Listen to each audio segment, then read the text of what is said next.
Chapter 10 Trouble and Strife. Downtown Haven. Spud's Bud Emporium was not a place you wanted to be on the best of days. The fries were greasy, the meat was mysterious, and the milkshakes had gracefully lumps. Nevertheless, the Emporium did a roaring trade, especially during the solstice. At this precise moment, Captain Trouble Cap would almost have preferred to be inside the fast food joint choking down a rubbery burger than outside it dodging lasers. Almost. We threw it out of the picture. Full command fell to Captain Kelp. Usually this was a responsibility he would have relished. But then again, usually he would have had the benefit of transcendental weapons. Thankfully, they still had communications. Chopin's patrol had been scoring bulwark hell hotspots when they were bushwhacked by 100 members of the reptilian triad. The goblins had positioned themselves on the rooftops, catching the LP squad in a deadly crossfire from soft-nosed lasers and fireballs. Pretty complex thing for the bulk hell. The average goblin found simultaneous scratching and spitting a challenge. They had to begin their orders from someone. Trouble and one of his junior corporals were pinned down behind a photo booth, while the remaining officers had managed to take cover in Spud's Emporium. For a moment they were keeping the goblins at bay with lasers and buzz batons. The lasers had a range of 10 yards, and the buzz batons were only good for close quarters. Both ran on electric batteries that would run out eventually. After that they were down to rocks and bare fists. They didn't have the advantage of shooting, since the Buckhead were equipped with LP combat helmets. Auto more certainly, but still filled with anti-shield filters. A fireball arced over the booth, melting into the asphalt at their feet. The goblins were wising up. Relatively speaking, instead of trying to blast through the booth, they were lobbing missiles over it. Time was short now. Trouble tapped the mic. Kept the pace. Anything on weapons? Nothing, Cap, came the reply. Plenty of officers with nothing to shoot except their fingers. We're charging up the old electric guns, but that's going to take 8 hours minimum. There are a couple of bodysuit armor suits over in Recon. I'm having a double timed over there right now. 5 minutes. Tops. Darn it, swore the captain. They were going to have to move. Any second now, this booth would fall apart, and they would be seeing ducks for goblin fire. Beside the corporal was quivering with terror. For heaven's sake, said Joel, pull yourself together. You shut up, retorted Brother Grub through wobbly whips. You were supposed to look out for me. Mummy said. Trouble waving a threatening finger. It's Captain Kelp while we're on duty, Corporal. And for your information, I am looking out for you. Oh, is this looking out for me? Is it? Putted Grub. Joe didn't know what annoyed him more, his kid brother or the goblins. Okay, Grub, this booth isn't going to last much longer. We've got to make a break for the Emporium. Understand? Grub's wobbling lips suddenly stiffened considerably. No chance. I'm not moving. You can't make me. I don't mind if I stay here for the rest of my life. Trouble raised his visor. Listen to me. If you stay, the rest of your life is going to be about 30 seconds. We have to go. But the goblins, Trouble. Captain McKell grabbed his brother by the shoulders. Don't you worry about the goblins. You worry about my foot. Connect with your behind if you slow down. Grub winced. He'd had that experience before. We're going to be alright, aren't we, brother? Trouble winked. Of course we are. I'm the captain, aren't I? His brother nodded, lip losing his stiffness. Good. Now you point your nose at the door and go when I say. Got it? More nodding. Grub's chin was bobbing fuzzy in the woodpecker's beak. Right, Corporal. Stand by. On my command.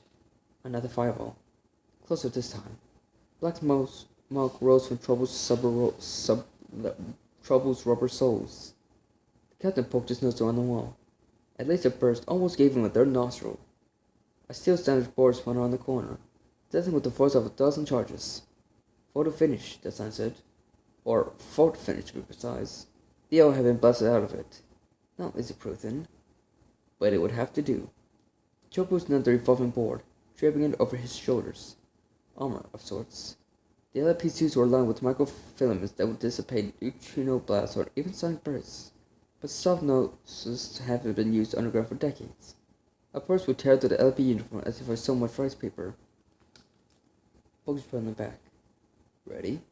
Grub may have nodded, or it may have been that his entire body was shaking. Chubbo gathered his legs beneath him, adjusting the sandwich board across his chest and back. It would withstand a couple of rounds. After that, his own body would be providing cover for Grub. Another fireball, directly between him and an Emporium. In a moment, the flame would sink a hole in the top. tarmac. They had to go now. Through the fire. Seal your helmet. Why? Just seal it, Corporal. Grubb did. You could argue with the brother, but not a commanding officer. Trouble placed a hand across his back and pushed hard. Go, go, go! They went straight through the white heart of the flame. Trouble heard the flames in his suit pop as he tried to cope with the heat. Boiling tar sucked at his boots, melting the rubber soles. Then they were through, stumbling toward the double doors. Trouble scrubbed the soot from his visor. His men were waiting, huddled behind riot shields.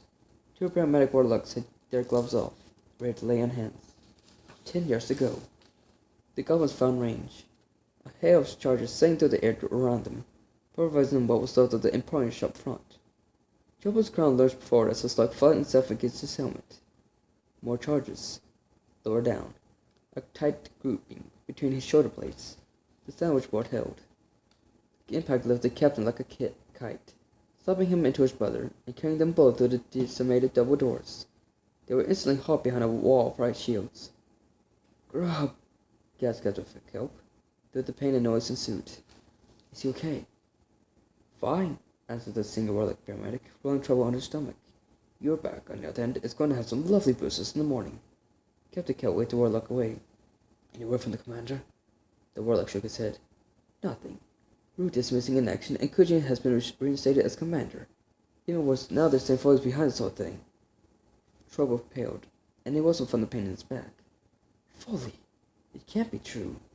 Trouble ground his teeth in frustration. Following the commander. He had no choice.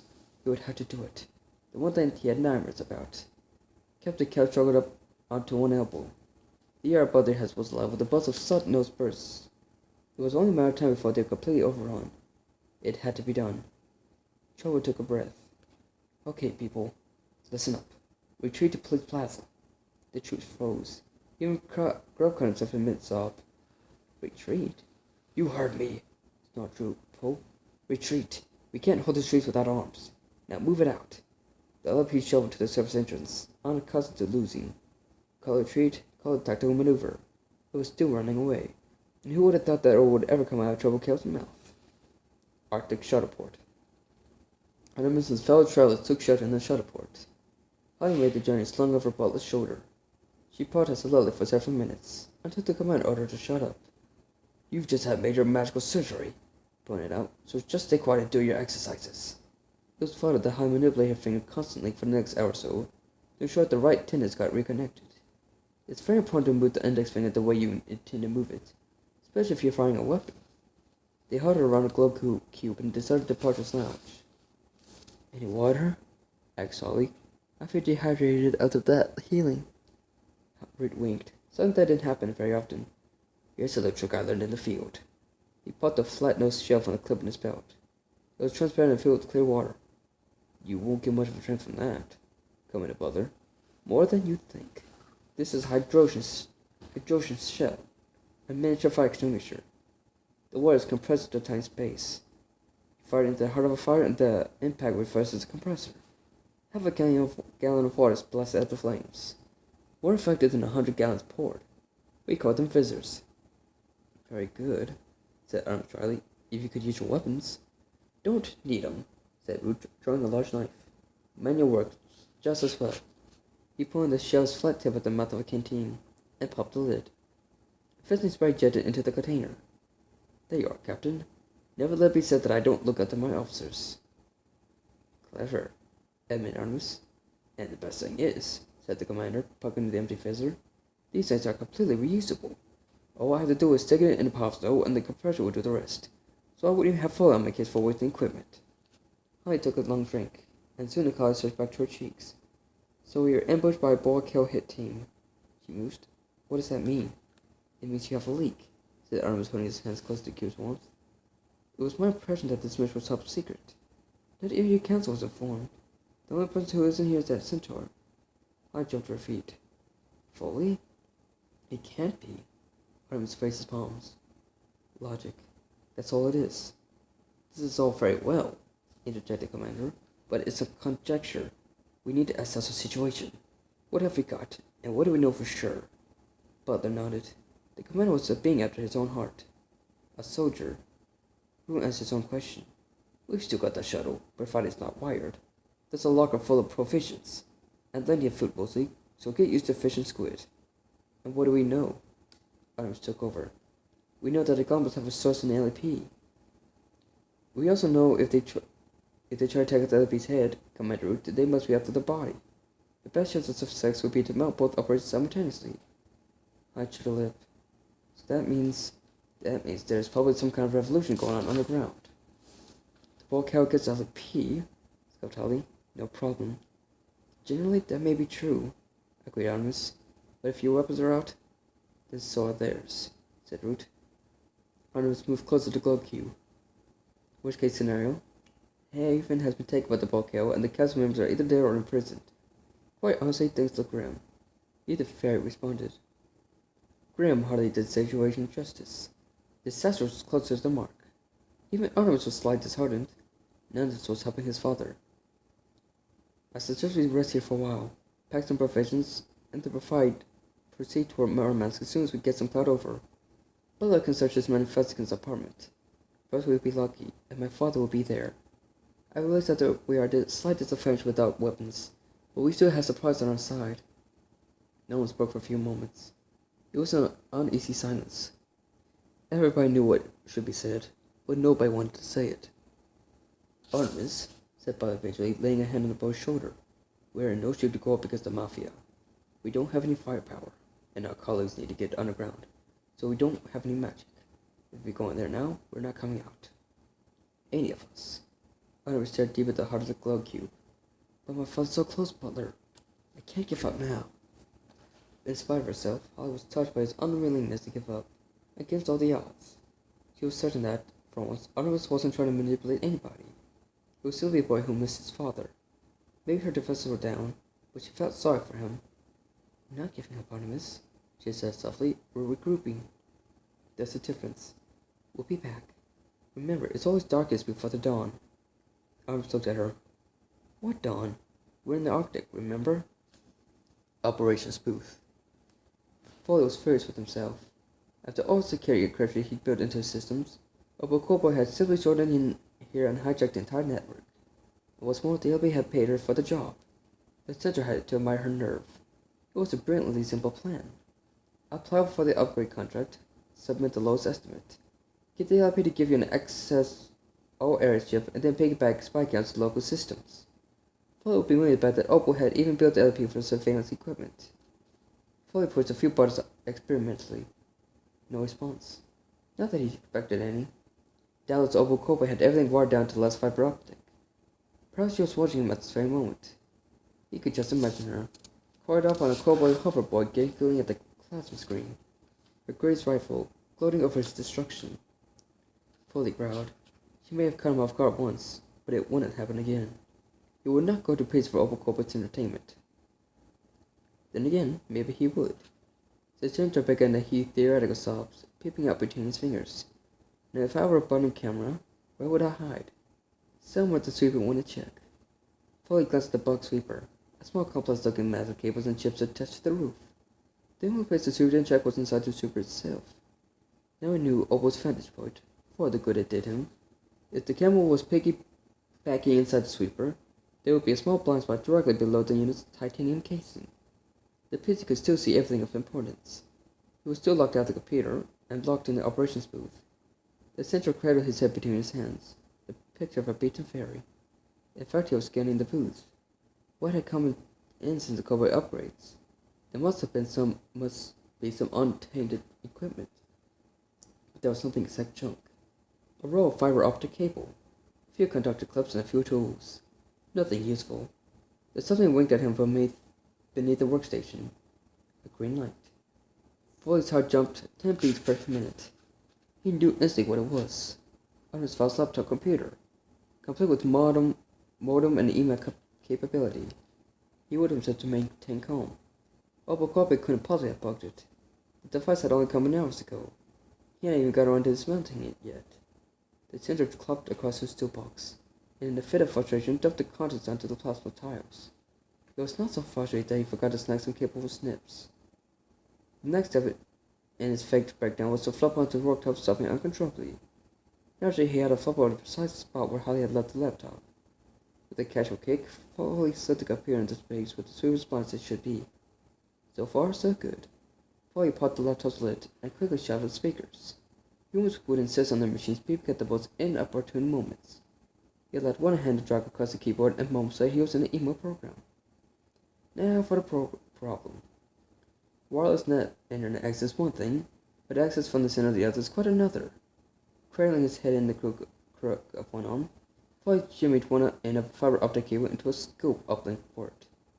The scopes were shrouded trackers concealed under American communication satellites. Now he had an aerial. Let's hope Mothbug was switched on. Cowboy Laboratories. Although Cowboy had never had so much fun, the underworld was literally her plaything. She stretched on the Cowboy hoverboard like a content cat, eyes devouring the chaos on the plasma monitors. The LAP had no chance. It was only a matter of time before the Borkel gained access to Police Plaza. Then the city was theirs. Next came Atlantis, then the human world. Opal floated between screens, soaking up every detail. In the city, goblins flowed from every inch of darkness, armed and thirsty for blood. Soft-nosed slugs ripped chunks from historic edifices. Ordinary fires barricading themselves in their houses, praying that the marauding gangs would pass them by. Businesses were looted and torched. Not too much torture, she hoped. Although Cowboy had no desire to be queen of a war zone. A comm screen opened on main display. He was cooching on the secure line, and he seemed actually happy. He caught having himself revenge. Briar, squeaked Opal, this is wonderful. I wish you were here to see it. Soon, I must remain with my troops. After all, because I was the one who unearthed Foe's treachery, the council has reinstated me as commander. I was a prisoner. Opal glanced at the Foley screen. Disappointing, frankly. I expected some plotting, an escape attempt at least, but all he does is mumble about and throw the odd tantrum. Cushy's smile widened. Suicidal, I expect. In fact, I'm certain of it. Then the recently promoted commander was all business again. What of the LP? Any unexpected brainwaves? No, exactly as he predicted. They are cowering in police posts like tortoises in their shells. Shall I shout at the local communications? Cushion shook his head. No, they forecast their every move on their so-called secure channels. Keep them open. Just in case. Opal Cowboy hovered close to the screen. Tell me again, Briar. Tell me about the future. For a moment, annoyance flashed across Cushy's face. But today, of all days, his good humor could not be suppressed for long. The council has been told that Foley has orchestrated the sabotage from his large operations booth. But you shall miraculously override the center's program and return control of Police Plaza's DNA cannons to the LAP. Those ridiculous guns shall be overrun. I shall be the hero of the resistance, and you shall be my princess. Every military contract for the next 500 years shall belong to Cowboy Laboratories. Opal's breath caught in her throat. And then, together we will rid the earth of these tiresome mudmen. That, my dear, is the future. Arctic Shutterport. Artemis's phone rang. Something even he hadn't anticipated. Artemis stripped off a glove of the seat, tearing the mobile phone from its velcro strip. Text message, he said, navigating to the cell phone's menu. No one has his number except Butler. Holly folded her arms. Obviously someone does. Artemis ignored her tone. It must be Foley. He's been monitoring my wireless communications for months. Either he's using my computer, or he's found a way to unify our platforms. I see, said Butler and Root together. Two big lies. Holly was unimpressed by all the jargon. So what does it say? Artemis tapped the tiny screen. See for yourself. Captain Short took the cell phone, scrolling through the message. Her face grew longer with each line. Commander Root, trouble below. Haven overrun by goblins. Police plaza surrounded. Gucci and the Opal Cowboy behind plot. Dual weapons are communications. DNA cannons controlled by Cowboy. I'm trapped in up booth. Council thinks I'm to blame. If I lie, please help. If not, wrong number. Holly swallowed, her throat suddenly dry. This is not good. The commander jumped to his feet, grabbing the cell phone. No, he declared moments later. It certainly isn't. Kujian. All the time it was Kujian. Why didn't I see it? Can we get a message to Foley? I was considerate. No, there's no network here. I'm surprised we could even receive. Couldn't you rig it somehow? Certainly. Just give me 6 months, some specialized equipment, and 3 miles of steel girder. I snorted. Some kind of mastermind you turned out to be. Bella placed a gentle hand on her shoulder. Shh, he whispered. Artemis is thinking. Artemis stared deep in the glow cube's liquid plasma heart. We have 2 options, he began after a moment. Nobody interrupted. Not even Holly. After all, it had been Artemis Fowl who devised a way to escape the fairy time field. We could get some human aid. No doubt some of Bella's more dubious acquaintances could be persuaded to help. For a fee, of course. Root shook his head. No good. They could be my wife afterward. Sometimes wives don't work. Last thing we need is mercenaries with residual memories. Option 2. We break into Cobalt Laboratories and return weapons control to the LAP. The commander coughed. Break into Cobalt Laboratories? Are you serious? The entire compound is built on bedrock. There are no windows, and they have blast-resistant walls and DNA-stun cannons. Any unauthorized person who comes within 100 yards gets blasted right between the pointy ears. But they're whistled. Seems like a whole lot of hardware for an engineering company. I know, sighed Root. Cobalt Labs had special permits. I signed them myself. Butler considered for several moments. Can't be done, he pronounced eventually. Not without the blueprints. Darn it, swore the commander. I never thought I'd say this, but there's only one fare for a job like this. I nodded. Most Diggums. Diggums? A dwarf. Career criminal. The only fare ever to break into corporate laboratories and live. Unfortunately, we lost him last year. Telling off your manner, as it happens. I remember him, said Butler. Nearly took my head off. A slippery character. Root laughed softly. 8 times I never told Mulch. The last one was for the Cobalt Labs job. As I recall, Mulch and his cousin set up as building contractors.